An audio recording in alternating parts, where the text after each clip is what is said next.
बात धीरे से प्यार से बात सुन लो भाई। तो करनाल मुख्यमंत्री का घर आ रहे हैं तो ऐसे को हल्के फुल्के। हाँ बताओ जी।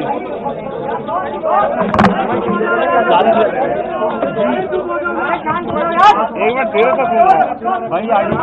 सर मैं चिल्लाने में मुकाबला नहीं कर पाऊंगा जी। योगेंद्र जी आपको बता रहे हैं यार हम एक रख देना।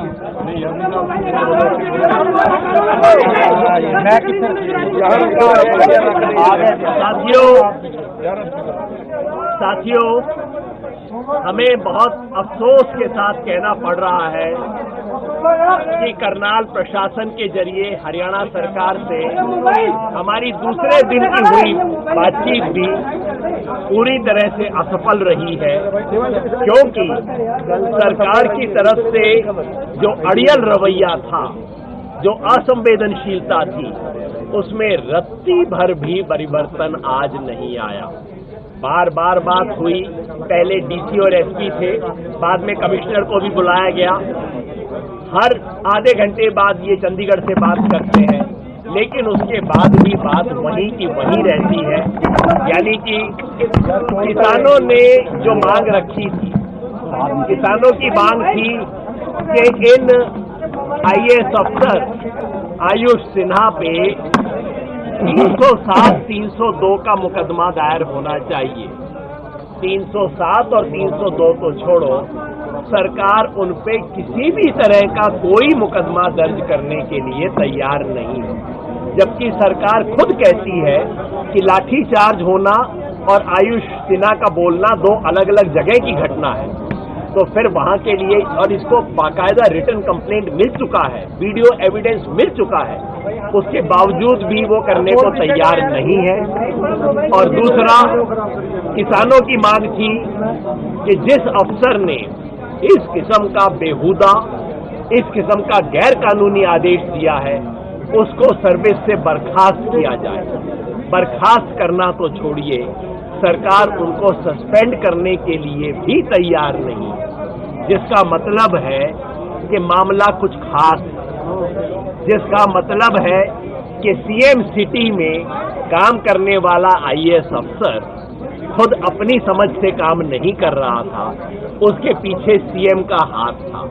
इसलिए वो सामान्य काम जो हर रोज हरियाणा में होता है, डॉक्टर को सस्पेंड कर दिया, टीचर को सस्पेंड कर दिया, किसी अफसर को सस्पेंड कर दिया, फिर इंक्वायरी करवाई, जो दिन में दर्जन बार होता है, इस अफसर जिसके खिलाफ प्रमाण है, पूरी दुनिया ने देख लिया है, उस पे करने को तैयार नहीं है। इसलिए मुझे अफसोस होता है कि किसान संविधान और कानून की बात कर रहे थे और संविधान और कानून की कुर्सी पे बैठे हुए लोग बिल्कुल उसको मलिया मेट करने की बात कर रहे थे। इसलिए हमने आगे सोचा है क्या कार्यक्रम होगा, जो हमारे भाई बताएंगे। क्या कहना चाहेंगे सर आपकी मीटिंग? देखो मीटिंग हुई, आज भी 3 घंटे मीटिंग आज हुई और 2 घंटे मीटिंग कल हुई, लेकिन अधिकारी पूर्ण रूप से उस अधिकारी को बचाने का पक्षधर कर रहे हैं, उस पर मुकदमा लिखने को तैयार नहीं है, उसको सस्पेंड करने के लिए तैयार नहीं है। और यही कारण है कि 3-3 घंटे में और कई 2 की मीटिंग आज भी हुई। तो जो चंडीगढ़ है वहां से पूरा डायरेक्शन यहाँ के अधिकारी ले रहे हैं। तो हमने पूरा डिसाइड ये करा है कि हमारा धरना यहाँ पे बादस्तूर जारी रहेगा और उत्तर प्रदेश से, पंजाब से, यहाँ से और जगह से भी लोग हमारे आते रहेंगे। हमारे दिल्ली के धरने डिस्टर्ब ना हो, एक मोर्चा यहाँ पे भी हम खोल लेंगे और जब तक हमारी बात नहीं मानने जाएगी, जब तक संयुक्त मोर्चा का कोई फैसला और नहीं आता, जब तक अधिकारी और बातचीत करेंगे तो हम अधिकारी से बातचीत करेंगे। यहाँ पे हमारे लीडर्स हैं, वे बातचीत करेंगे और ये हमारी बहुत मिनिमम से मिनिमम वो है कि उस अधिकारी के खिलाफ कार्रवाई हो, जो जिनका चोट लगी है उनका वो मुकदमे, ये सारी चीजों पे। और सेकेंडली बात होगी, पहले अधिकारी प्रायोरिटी पे हमारा धरना असल यही हमारा है। देखिए हमारी हमारी 3 मांगों को लेकर गुरनाम सिंह हमारी 3 मांगों को लेकर आज मीटिंग हुई है।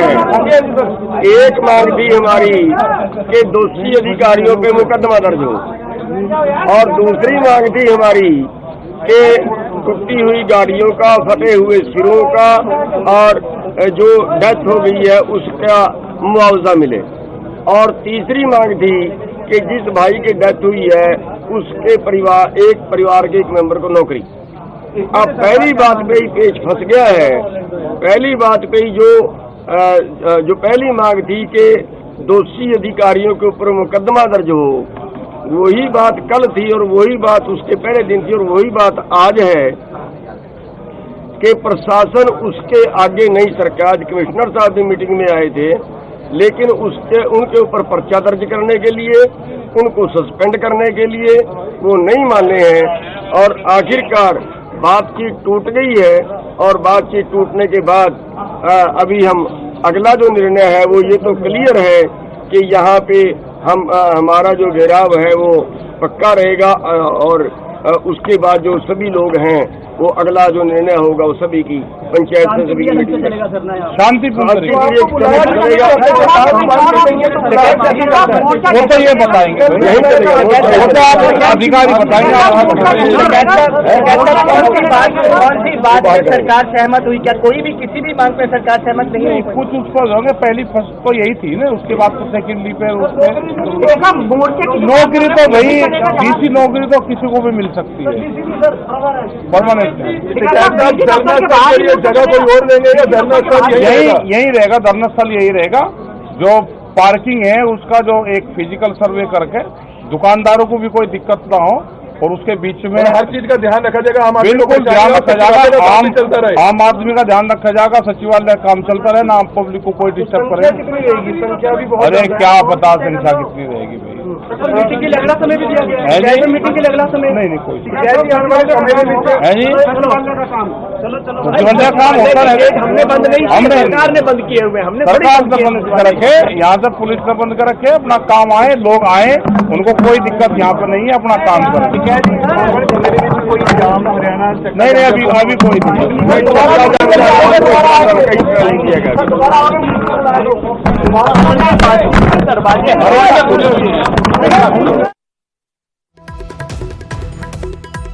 तो इस समय की बड़ी खबर ਤੁਹਾਨੂੰ ਦੱਸ ਰਹੇ ਹਾਂ ਕਿ ਕਿਸਾਨਾਂ ਦੀ ਪ੍ਰੈਸ ਕਾਨਫਰੰਸ ਜਿਸ ਦੇ ਵਿੱਚ ਉਹਨਾਂ ਨੇ ਸਾਫ਼ ਕਰ ਦਿੱਤਾ ਕਿ ਸਰਕਾਰ ਦੇ ਨਾਲ ਜਿਹੜੀ ਗੱਲਬਾਤ ਸੀ ਉਹ ਸਿਰੇ ਨਹੀਂ ਚੜ ਸਕੀ ਹੈ। ਪ੍ਰਸ਼ਾਸਨ ਦੇ ਨਾਲ ਜਿਹੜੀ ਕਰਨਾਲ ਪ੍ਰਸ਼ਾਸਨ ਦੇ ਨਾਲ ਗੱਲਬਾਤ ਸੀ, ਕਿਉਂਕਿ ਮੀਟਿੰਗ ਦੀ ਸ਼ੁਰੂਆਤ ਜਦੋਂ ਹੋਈ, ਯੋਗੇਂਦਰ ਯਾਦਵ ਇਹ ਜ਼ਿਕਰ ਕਰ ਰਹੇ ਸੀ, ਮੀਟਿੰਗ ਦੀ ਸ਼ੁਰੂਆਤ ਜਦੋਂ ਹੋਈ ਤਾਂ ਉਸ ਸਮੇਂ ਡੀਸੀ ਤੇ ਐਸਐਸਪੀ ਉੱਥੇ ਐਸਪੀ ਮੌਜੂਦ ਸਨ, ਤੇ ਬਾਅਦ ਦੇ ਵਿੱਚ ਜਿਹੜੇ ਕਮਿਸ਼ਨਰ ਨੇ ਉਹਨਾਂ ਨੂੰ ਵੀ ਉੱਥੇ ਸੱਦ ਲਿਆ ਗਿਆ, ਪਰ ਬਾਵਜੂਦ ਇਸ ਦੇ ਕੋਈ ਵੀ ਸਹਿਮਤੀ ਨਹੀਂ ਬਣ ਸਕੀ ਹੈ, ਕੋਈ ਗੱਲਬਾਤ ਸਿਰੇ ਕਰਨਾਲ ਵਾਲੇ ਪੂਰੇ ਮੁੱਦੇ ਉੱਤੇ ਨਹੀਂ ਬਣ ਸਕੀ ਹੈ।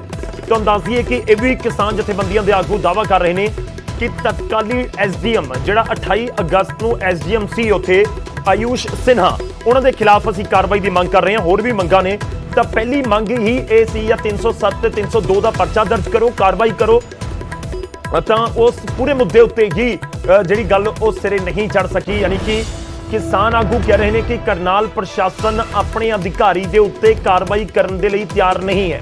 ਯੋਗੇਂਦਰ ਯਾਦਵ ਨੇ ਇਹ ਵੀ ਕਿਹਾ ਕਿ ਸਸਪੈਂਡ ਤਾਂ ਬਹੁਤ ਸਾਰੇ ਲੋਕਾਂ ਨੂੰ ਕਰ ਦਿੱਤਾ ਜਾਂਦਾ ਜਦੋਂ ਉਹਨਾਂ ਦੇ ਖਿਲਾਫ ਕੋਈ ਐਲੀਗੇਸ਼ਨਸ ਹੁੰਦੇ ਨੇ, ਤਾਂ ਸਸਪੈਂਸ਼ਨ ਵਾਲੀ ਜਿਹੜੀ ਸਹਿਮਤੀ ਵੀ ਸਰਕਾਰ ਦੇ ਵੱਲੋਂ ਨਹੀਂ ਜਤਾਈ ਗਈ, ਉਸ ਨੂੰ ਲੈ ਕੇ ਵੀ ਇਤਰਾਜ਼ ਜ਼ਰੂਰ ਜਤਾਇਆ ਗਿਆ। ਇਸ ਕਰਕੇ ਗੱਲਬਾਤ ਸਿਰੇ ਨਹੀਂ ਚੜ ਸਕੀ ਹੈ। ਮੰਗਾਂ ਕੀ ਨੇ? ਮੰਗਾਂ ਬਹੁਤ ਸਾਰੀਆਂ ਨੇ, 5-6 ਮੰਗਾਂ ਨੇ 28 ਤਰੀਕ ਵਾਲੇ ਪੂਰੇ ਘਟਨਾਕ੍ਰਮ ਨੂੰ ਲੈ ਕੇ, ਪਰ ਇਸ ਸਭ ਦੇ ਵਿਚਾਲੇ ਜਦੋਂ ਪਹਿਲੀ ਮੰਗ ਦੇ ਉੱਤੇ ਹੀ ਗੱਲਬਾਤ ਨਹੀਂ ਬਣੀ, ਇਹ ਗੁਰਨਾਮ ਚਡੂਨੀ, ਰਾਕੇਸ਼ ਟਿਕੈਤ ਤੇ ਯੋਗੇਂਦਰ ਯਾਦਵ ਕਹਿ ਰਹੇ ਸੀ ਕਿ ਪਹਿਲੀ ਗੱਲਬਾਤ ਐਸਡੀਐਮ ਦੇ ਉੱਤੇ ਕਾਰਵਾਈ, ਜੋ ਉਸ ਸਮੇਂ ਐਸਡੀਐਮ ਸੀ ਉਹਨਾਂ ਦੇ ਉੱਤੇ ਕਾਰਵਾਈ ਨੂੰ ਲੈ ਕੇ ਪਹਿਲੀ ਗੱਲਬਾਤ ਸੀ, ਉਸ ਪੁਆਇੰਟ ਤੋਂ ਹੀ ਅੱਗੇ ਨਹੀਂ ਵੱਧ ਪਾਏ, ਉਸ ਪੁਆਇੰਟ ਤੋਂ ਹੀ ਅੱਗੇ ਨਹੀਂ ਵਧੇ। ਇਸ ਕਰਕੇ